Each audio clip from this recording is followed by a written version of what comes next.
नमस्कार दोस्तों, 8 PM में आपका स्वागत है। मैं हूं आपका दोस्त धर्मेंद्र कंवारी। दोस्तों, क्या आपने ज़िंदगी में इतने तिरंगे लगे वाहन इससे पहले देखे हैं? क्या आपने गणतंत्र दिवस समारोह को लेकर देश में इतनी बड़ी तैयारियां इससे पहले देखी हैं? दोस्तों, क्या आपने देश का विशाल जन समुदाय दिल्ली चलो के नारे के साथ चलते हुए देखा है? मेरे ख्याल से नहीं देखा होगा दोस्तों, मैंने भी नहीं देखा है और ये एक अद्भुत अवसर है जब मैं इसको देख पा रहा हूँ। भले ही ये एक सरकार के झुकाने का सवाल हो, भले ये 3 कृषि कानूनों का सवाल हो, लेकिन देश के अन्नदाता को इतनी बड़ी संख्या में इतने उत्साह और जुनून के साथ दिल्ली जाते हुए देखने का अवसर अद्भुत है। दोस्तों, एक बार जंगल में आग लगी हुई थी। एक चिड़िया समुंदर में जाती, एक चोंच पानी की भरती और किसी पेड़ पर उसको छोड़ देती। काफ़ी चक्कर वो लगा चुकी थी, तो एक धूर्त कौवा उसको देख रहा था। वो हंसा। उसने चिड़िया से कहा कि ये भोली चिड़िया, तुम्हारी इस चोंच से ये जंगल की आग नहीं बुझनी है। तो उस चिड़िया ने कहा कि मुझे पता है कौवे कि मेरी चोंच से ये जंगल की आग नहीं बुझनी है, लेकिन जब इतिहास लिखा जाएगा, जब इतिहास को दर्ज किया जाएगा तो उसमें लिखेंगे कि धूर्त कौवा दूर बैठा हंस रहा था, और जब जंगल में आग लगी हुई थी, जंगल जल रहा था, तो एक अदनी सी चिड़िया अपनी चोंच में पानी लाकर उस जंगल की आग को बुझाने की कोशिश कर रही थी। मुझे लगता है कि देश का जो किसान है, देश का जो अन्नदाता है, वो अपने इन प्रयासों से एक इतिहास में नाम दर्ज करवा रहा है। भले ही ये 3 कृषि कानून हैं, भले ही ये इसको सिर्फ हरियाणा पंजाब के किसानों का आंदोलन का नाम दिया जाता है, लेकिन ये सच्चाई है कि ये जो किसान हैं, ये समाज के हर वर्ग की लड़ाई लड़ रहे हैं। ये आम आदमी के आंदोलन है। मैं इतना ज़रूर कह सकता हूँ कि ये एक इतिहास लिखा जा रहा है और ये नन्ही नन्ही चिड़िया के रूप में इतिहास दर्ज करा रहे हैं। देश का अन्नदाता पहली बार दिल्ली में इस कदर इतने उत्साह से जा रहा है। आपने देखा होगा गाड़ियों की लाइन नहीं टूट रही है। मैं इसको ट्रैक्टर रैली की जगह एक किसान सम्मान वाहन रैली कहना चाहता हूँ। बैल है वो बैल लेके पहुंचा है, ट्रैक्टर है वो ट्रैक्टर लेके पहुंच रहा है, कार जिसके पास है कार लेके पहुंच रहा है, साइकिल जिसके पास है साइकिल लेके पहुंच रहा है, और पैदल जो है जिसके पास कोई सवारी नहीं है वो सवारी लेकर पहुंच रहा है। आज मैं आपकी मुलाकात करवाता हूं पावड़ा गांव के युवाओं की, जो अपने गांव से, हिसार ज़िले का जो पावड़ा गांव है, वहां से पैदल चले हैं 21 तारीख को और टिकरी बॉर्डर पे जा रहे हैं। वहां से ये रैली में शामिल होंगे। ये जो युवा साथी हैं, इनका जो प्रयास है वो इसलिए अलग है क्योंकि ये शहीदों के रूप में, जो शहीदों को याद करते हुए जा रहे हैं, इनमें से कोई भगत सिंह का किरदार निभा रहा है, कोई चंद्रशेखर आज़ाद का किरदार निभा रहा है, कोई किसान का किरदार निभा रहा है, कोई इसमें हल कंधे पे उठाए हुआ है। और ख़ास बात यह है कि पावड़ा गांव के इस दल में मुझे हाड़ी भी मिले और एक खेती हर मज़दूर भी मुझे इसमें मिला है। मैं आपकी इन युवाओं से मुलाकात कराता हूँ। मुझे व्यक्तिगत रूप से इनसे मिलकर मेरा मन गदगद हो गया और निश्चित रूप से ये एक इतिहास बनाने के लिए निकल पड़े हैं। आइए मिलते हैं पावड़ा गांव के युवाओं से। दोस्तों, ट्रैक्टर रैली को लेकर कितना उत्साह है, मैं इसका एक नमूना दिखाना चाहता हूँ। ये पावड़ा गांव हिसार से चले हैं, पैदल चले हैं साथी। इनसे आज बातचीत करते हैं कि इनके मन में क्या है और कितना उत्साह है। क्या नाम है आपका? सर मेहताब। मेहताब जी, कहाँ से आप चले हो? गांव पावड़ा से 21 तारीख को चले जी।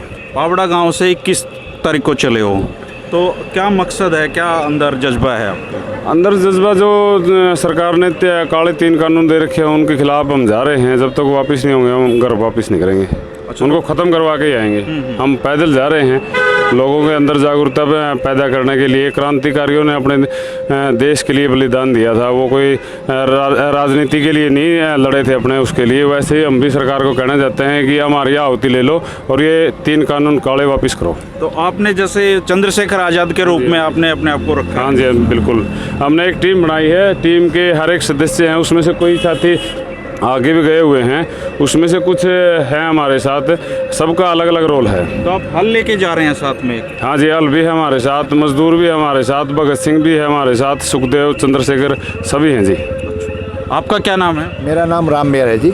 तो रामेर जी आप खेती करते हैं, आप भी पावड़ा गांव मैं से हैं? खेती करता हूँ, मैं किसान हूँ, मैं किसान हूँ जी। हाँ जी, और हल लेके चला हूँ मैं। तो आपको क्या लगता है इस हल यात्रा से कोई परिवर्तन आएगा जी? हल से हल निकलेगा सर, हल से उम्मीद हल है निकलेगा। हाँ जी। तो जो सरकार है उसका तो अभी तक लगता नहीं है कि वो किसानों की मांगे मानेगी। नहीं, सरकार मानेगी, मनवाएंगे, सरकार तो मानने को नहीं, उसके बाप की सरकार है, हमने बनाई सरकार है, इस पब्लिक की। राजा का काम होता है कि प्रजा को खुश रखना। अरे हम कानून नहीं चाहते, धक्का के में सरकार का क्या करेगी सरकार है, बेटे रांगे ना हथियार है, ये हल है, इसका बोया खाते हैं, यही हल निकालेगा, हमें उम्मीद है। हम दावे से कहते हैं सरकार को मनाएंगे, झुकना पड़ेगा, ये काले कानून हम नहीं चाहते। भाई एक बात बताओ, हमारे शहीदों ने आज़ादी दी थी, उन्होंने क्या कहते, ये देश आप भी आज़ाद नहीं है, गुलाम है, ये वे अब काले हैं, 3-4 आदमी हैं जो इस देश को खरीदना चाहते हैं। किसान है, हमारी हालत ये आज। अच्छा, मैं आपसे एक चीज़ पूछना चाह रहा हूँ, जैसे आप इतनी दूर पावड़ा से चले हो, जी हाँ। इससे पहले कावड़ वावड़ कभी ले आए हो आप? नहीं, कभी कावड़ नहीं लेके आए। अच्छा, हाँ जी। तो फिर तकलीफ तो हो रही होगी इतना पाँव दुख हैं, गोड्डा है नहीं, हमें लगता है कि शायद ऑपरेशन भी करना पड़ा, इतने बड़े बड़े छाले हैं, किस लिए है, हम ये चाहते हैं आज हम दुखी हो लेंगे, मर जाएंगे, मिट जाएंगे, इसलिए देश के किसान के लिए कम से कम हमारी औलाद जो है ना, वो आने वाली जो पीढ़ी है, हमारे किसान 36 वर्ग के जो भी हैं, कम से कम वो तो जीवित रह जाएंगे, नहीं तो उसकी हालत क्या है मालूम है। आज मैं एक किसान हूँ, आइए, इससे भी बेहतर होगी, इधर देखिए, इससे भी बेहतर होगी। ये हाँ। पावड़ा गांव के किसान हैं, आप अंदाजा लगा आप कितनी खेती करते हैं, कितने जमीन है आपके पास? जमीन 1 किला है जी। 1 किला हाँ जमीन जी। है, और आप भी जा रहे हैं वहाँ पे? वहाँ जा रहे हैं जी हम, और मेहनत करा जी हम मजदूरी भी करते हैं? और मजदूरी करा जी। तो आपको क्या लगता है ये जो किसान है इनकी मांगे जायज़ हैं? जायज़ है जी, और किसान ना फिर किसान ने मर गया, मजदूर मरे गया जी, मजदूर का पल्ला गिर गया, मेरे भूखे मरा। ये एक दोस्त और हैं, ये भगत सिंह हैं, पावड़ा गांव के भगत सिंह। नमस्कार जी। क्या करते हैं आप? हम लोग स्टडी करते हैं जी। स्टडी कर रहे हो, तो क्या भगत सिंह आपके जीवन में आदर्श हैं? हमें महसूस हो रहा है अब तो पूरा। अब महसूस हो रहा है? तो क्या आपको लगता है, आपकी उम्र कितनी है? मेरी उम्र 27 साल है जी। 27 साल है, और 27 साल में ज़िंदगी में पहला आंदोलन में भाग लेने जा रहे होगे आप? हाँ जी, पहली बार। अच्छा, तो आपको क्या लगता है कि इससे क्या परिवर्तन आप ला पाएंगे? इससे लोगों की विचारधारा बदलेगी, इस गेटअप में देख करके, और उत्साह बढ़ेगा लोगों में। अच्छा, तो आप लोग कितने मेंबर एक साथ चले हो? 12 मेंबर। ये आप क्या बने हो? मैं राजस्थानी किसान, जो हरियाणा पंजाब, जो पूरा भारत के किसानों को एकता बढ़ावा देने के लिए, एकता में बल देने के लिए। आप क्या बने हो? मैं राजगुरु बना हूँ सर। ये राजगुरु हैं। दोस्तों, ये भगत सिंह कॉलेज के टाइम का भगत सिंह था। ये कॉलेज के टाइम के भगत सिंह, क्या नाम है? अशोक कुमार। ये अशोक कुमार हैं, जो इनके सिर पे पग है। ये जब लाहौर में भगत सिंह पढ़ते थे तो वो ऐसे ही दिखते होंगे। ये सबसे छोटा मेंबर है इसका, पावड़ा गांव से। क्या नाम है आपका? अंकित। तो अंकित, क्या करने जा रहे हो आप दिल्ली में? हम 3 काले कानूनों को हमारे हक में नहीं है, जो उनको रद्द कराने जा रहे हैं। आप पाड़ी हो? हाँ जी। तो पाड़ी तो खत्म हो लिया, डांगरे खत्म हो गए, जमींदार डांगरे रखते हैं। ना डांगर बतेरे है, और ये मेरा हरियाणा है, वो इनसे चलता और सूखे पाड़ी भी को नहीं है, जो पशु दूध पियो नहीं आपेगा उसका शिकंजा भी ला दिया करा।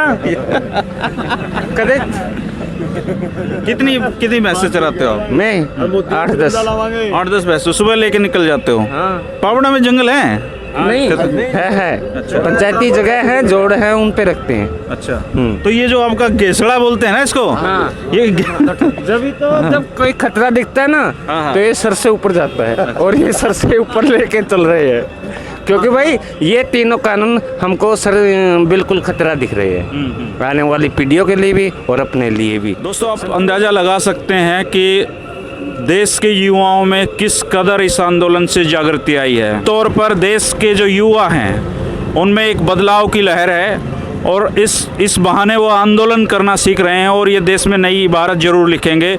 जय जवान जय किसान। दोस्तों, आपने पावड़ा गांव के युवाओं से मुलाकात कर ली होगी। अब मैं आपको मिलवाता हूं एक तिरंगा बेचने वाले से और तिरंगा खरीदने वाले से। मकसद सिर्फ यही है, आपको ये दिखाना कि इस आंदोलन में जन भावनाएं किस कदर जुड़ चुकी हैं, ये जन आंदोलन किस तरह जुड़ चुका है। हरियाणा, पंजाब, दिल्ली से जो कनेक्ट करने वाला कोई रोड ऐसा नहीं है जो ट्रैक्टरों से पटाना पड़ा हो। बहुत सारी जगह जाम लग गए हैं, बहुत सारी जगह पे व्यवस्थाओं में दिक्कत आ रही है, लेकिन लोग जुनून के साथ दिल्ली पहुंचने को बेताब है। और मुझे लगता है क्या भाई आपका? घनश्याम है सर। तिरंगे बेच रहे हो आप? सर हम तो कितने तिरंगे बेच रहे हो अभी दिन में? अभी तक तो मैंने 20-25 दे दिए। अच्छा, किसान लगवाने आ रहे हैं, ट्रैक्टर रैली में जा रहे हैं, वो किसान लगवाने आ रहे हैं? जैसे सभी आ रहे हैं जी वो तो। अच्छा, हाँ जी। तो कार वाले भी आ रहे हैं, ट्रैक्टर वाले भी आ रहे हैं। कार वाले भी, ट्रैक्टर वाले भी? हाँ जी। तो सब रैली में जाने के लिए आ रहे हैं ये? हाँ जी। हाँ? क्या नाम है भाई आपका? अरविंदर नंदल। तो नंदल साहब कहाँ से हो आप? मैं रोहतक से ही हूँ जी। तो तिरंगा ये ट्रैक्टर रैली में जाने के लिए ले रहे हो आप? गाड़ी में भी जाएंगे, ट्रैक्टर ट्रैली में भी जान लग रहे हैं, ट्रैक्टर भी आने लग रहे हैं अपने। अच्छा। हाँ, 8-10 ट्रैक्टर हैं पीछे पीछे आने लग रहे हैं उसमें। हाँ हाँ, सुनाओ जी। तो क्या लगता है आपको रोहतक से कितने के लोग जा कैसे? बहुत ज़्यादा। अभी पीछे देखना, अभी तो ट्रैक्टर ट्रैली आने लग रही है। सुखपुरा चौक से आगे 3 बजे तक जाम लगा हुआ है। ठीक है, 3 दिन अब वहीं रहेंगे। ठीक है, उसके बाद दिल्ली में जाएंगे। और हम तनु कहाँ उड़े, दिल्ली में रह जावा ना दिन देते कि मैं कुछ तो करो हमारे खातिर। तो इससे पहले भी गए हो आप वहाँ पे? हाँ बिल्कुल, हर शनिवार एतवार हो जाता हूँ। मैं गवर्नमेंट एम्प्लॉय हूँ तो शनिवार एतवार को ही जाना पड़ता है मेरा। हाँ, ये हरविंदर हैं, रोहतक के ही रहने वाले हैं। इनका कहना है कि ये तिरंगा इसलिए ले रहे हैं क्योंकि ट्रैक्टर रैली और अपनी कारों के साथ भी जाएंगे। तो आप अंदाज़ा लगा सकते हैं कि किसानों में कितना उत्साह इस रैली को है लेकर है। और मुझे लगता है कि आज तक जितनी भी किसानों की रैलियां हुई हैं, आज तक जितने भी किसानों के आंदोलन हुए हैं, उन सब में ये जो ट्रैक्टर परेड जिसको 26 जनवरी को किसान निकालने वाले हैं, ये पूरी दुनिया का अपने तरह का एक अनोखा प्रयास होगा। और गणतंत्र दिवस समारोह हो, इसका ऐतिहासिक गवाह बनेगा। और शायद ऐसा गणतंत्र दिवस समारोह हो किसी दुनिया के किसी मुल्क में इस उत्साह के साथ और इस जज्बे और जुनून के साथ नहीं मनाया जाता होगा। और इसको जो 26 जनवरी है, इसको किसानों के नाम से भी आने वाले दिनों में याद किया जाएगा। अब वक्त है जब 26 जनवरी के दिन का इंतजार है कि ये किसान किस तरह, किस अनुशासन और किस संयम के साथ ये किसानों की रैली निकालते हैं। क्योंकि किसी भी आंदोलन को अगर ख़त्म करना हो तो उस आंदोलन में हिंसा आ जाती है और हिंसा आते ही वो आंदोलन ख़त्म हो जाता है। अगर आज तक किसान दिल्ली के बॉर्डरों पे डटे हुए हैं और सरकार उनसे बातचीत करने पर विवश है, तो इसका सबसे बड़ा कारण ये है कि किसान अनुशासन में है। और ये अनुशासन इस किसान आंदोलन की रीढ़ है। इसको बनाए रखने की कोशिश होनी चाहिए, इसको बनाए रखने के प्रयास होने चाहिए। और किसान नेताओं की तरफ से यह भरकस कोशिश है, प्रयास है कि इसमें आंदोलन बना रहे। आप भी अपने आंदोलन पर अपने विचार रखें और बताएं कि जो 26 जनवरी का गणतंत्र दिवस समारोह है वो इस बार किस तरह से अद्भुत है।